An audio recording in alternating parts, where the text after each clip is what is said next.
नमस्कार बच्चों। आज की इस वीडियो में कबीर जी की साखियों से संबंधित प्रश्न उत्तरों पर चर्चा करेंगे। ठीक है, तो शुरू करते हैं।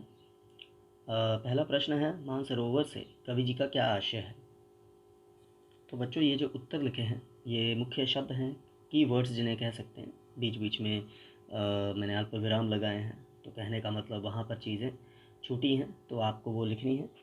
तो कवि जी कहते हैं कि मानसरोवर से उनका आशय है मन रूपी पवित्र सरोवर, जिसमें मनुष्य का स्वच्छ विचार रूपी जल भरा है। इस स्वच्छ जल में जो जीवात्मा रूपी हंस है, वो प्रभु भक्ति में लीन होकर स्वच्छंद रूप से आज़ाद होकर मुक्ति रूपी जो मुक्ता फल है वो चुकता है या चुकते हैं। वह मानसरोवर छोड़कर अन्यत्र जाना भी नहीं चाहते। क्यों?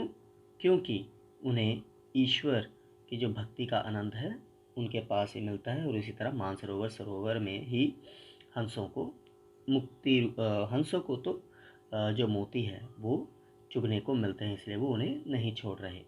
तो मानसरोवर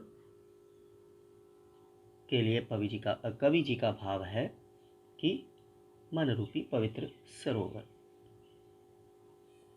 अगला प्रश्न है, कवि जी ने सच्चे प्रेमी की क्या कसौटी बताई है। तो बच्चों, कवि जी के अनुसार जो सच्चा प्रेमी है वो अपने प्रेम अथवा ईश्वर की भक्ति या ईश्वरीय भक्ति करते हुए उनको पाने का प्रयास करता है, कोशिश करता है। उसे उस मनुष्य को ईश्वर के अलावा किसी भी सांसारिक वस्तु को पाने की रुचि नहीं रह जाती है। ये दूसरे प्रश्न की मैं बात कर रहा हूँ बच्चों। ठीक है, कोई सांसारिक वस्तु में उसकी रुचि नहीं रहती। लोभ मोह माया इन सब से वो ऊपर उठ जाता है। तो जो सांसारिक आकर्षण है उसके लिए किसी भी प्रकार का जो बंधन है वो नहीं बन पाता। तो उसके लिए जो सांसारिक आकर्षण तथा बंधन ईश्वर की प्राप्ति में बाधक नहीं बनते। ठीक है बच्चों, ये दूसरा प्रश्न है। आगे है बच्चों तीसरा प्रश्न कि तीसरे दोहे में कवि जी ने किस प्रकार के ज्ञान को महत्व दिया है। तो बच्चों, सर्वप्रथम कवि जी ने सच्चे ज्ञान को महत्व दिया है।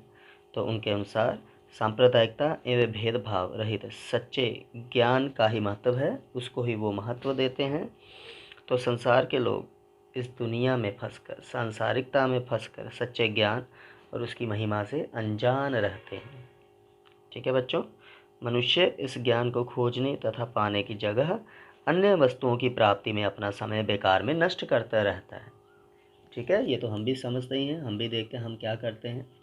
तो हम सांसारिकता में फंसे हुए हैं, तो सच्चे ज्ञान से कोसों दूर हैं। ठीक है बच्चों, अगला प्रश्न है, इस संसार में सच्चा संत कौन कहलाता है। तो बच्चों, इस प्रश्न के उत्तर के रूप में खासियत बिंदु दिए गए हैं। सच्चा संत वो कहलाता है जो मोहमाया लोभ अपने पराये की भावना से दूर रहे, प्रथम बिंदु। दूसरा, जो सांसारिक मोहमाया इनसे दूर रहे और प्रभु की सच्ची भक्ति में लीन रहे, जो सुख दुख लाभ हानि ऊंच नीच अच्छा बुरा सभी को समान रूप से अपनाता है। ईश्वरीय लोग वही होते हैं जो हर हालात में समान रहते हैं, दिखावे की भक्ति नहीं करते, वह सच्ची भक्ति से प्रभु को प्राप्त करना चाहते हैं, वही सच्चे संत कहलाते हैं। पांचवा प्रश्न है बच्चों कि अंतिम दो दोहों के माध्यम से कबीर जी ने किस तरह की संकीर्णताओं की ओर संकेत किया है। संकीर्णता होती है बच्चों नैरो, जो नैरो माइंडेडनेस कहते हैं ना, जो गलत सोच, उसको कहते हैं संकीर्णता, छोटी सोच। तो बच्चों, इन्होंने मतलब जो हमने इंसानों ने धर्म बना के रखे हैं उन पर कटाक्ष करते हुए कहा है कि मुसलमान काबा को अपना पवित्र तीर्थ स्थल मानते हैं, और जो हिंदू हैं वो काशी को पावन स्थल मानते हैं और वहाँ अपने आराध्य का वास मानते हुए राम रहीम में अंतर करते हैं, जबकि यह मनुष्य का किया हुआ बंटवारा है।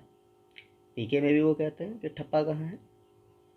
दूसरा, ऊंचे कुल में जन्म लेने से ही व्यक्ति महान नहीं बन जाता। ठीक है, उसे अच्छे कर्म ही महान बनाते हैं। तो व्यक्ति की धारणा यही है कि ऊंची जाति या कुल में पैदा होने से ही वह महान बन गया है, या आपने महसूस भी किया होगा, परंतु वास्तव में व्यक्ति अपने कर्मों से महान बनता है। ठीक है बच्चों,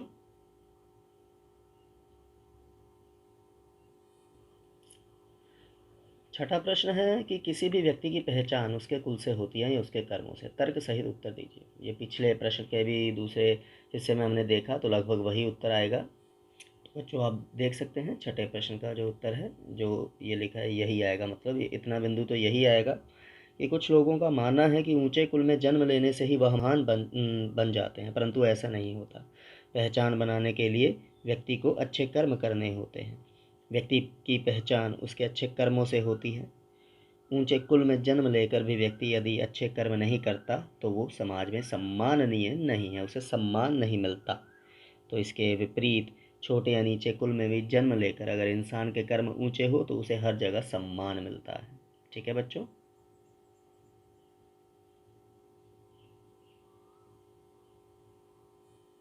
बच्चों सातवां प्रश्न है कि ये जो साखी दी है तो इसका काव्य सौंदर्य स्पष्ट करें। हस्ती चढ़िए ज्ञान की सहज दुली चाडा, स्वान रूप संसार है भूकन भूकन देश झक मार। तो बच्चों काव्य सौंदर्य में दो चीज़ें आती है, भाव सौंदर्य और शिल्प सौंदर्य। ठीक है। भाव सौंदर्य में जो उसका भाव है वो हम लिखते हैं पद का, और शिल्प सौंदर्य में अलंकार वगैरह भाषा वगैरह कैसी है। तो भाव सौंदर्य की बात करें तो ज्ञान का इस साखी में जो महत्व है प्रतिपादित करते हुए बताते हुए कबीर जी कहते हैं कि मनुष्य को ज्ञान रूपी हाथी की सवारी सहजता रूपी गलीचा डालकर करनी चाहिए। ये रूपक हो जाते हैं, उपमा अलंकार हो जाते हैं, रूपक नहीं उपमा। तो जो ऐसा करते हुए यदि कुत्ता रूपी संसार उसकी आलोचना करे तो उसकी परवाह ना करें, अर्थात मनुष्य को सिर्फ ज्ञान प्राप्त करना है, इधर उधर ध्यान नहीं देना। अब शिल्प सौंदर्य की बात करें, भाषा सधुकड़ी है। ये कबीर जी की भाषा को कहा जाता है पंचमेल। इसमें हस्ती, स्वान, ज्ञान आदि तत्सम शब्दों का प्रयोग है। और जो डार मार, ठीक है, जो वो साखी के अंतिम दो शब्द हैं उनमें स्वर मैत्री है, तुकांत शब्द हैं, और इस साखी में भक्ति रस की प्रधानता है। ठीक है बच्चों, तो ये प्रश्न उत्तर थे।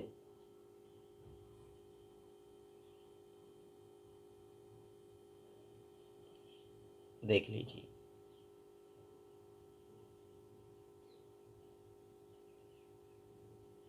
धन्यवाद बच्चों।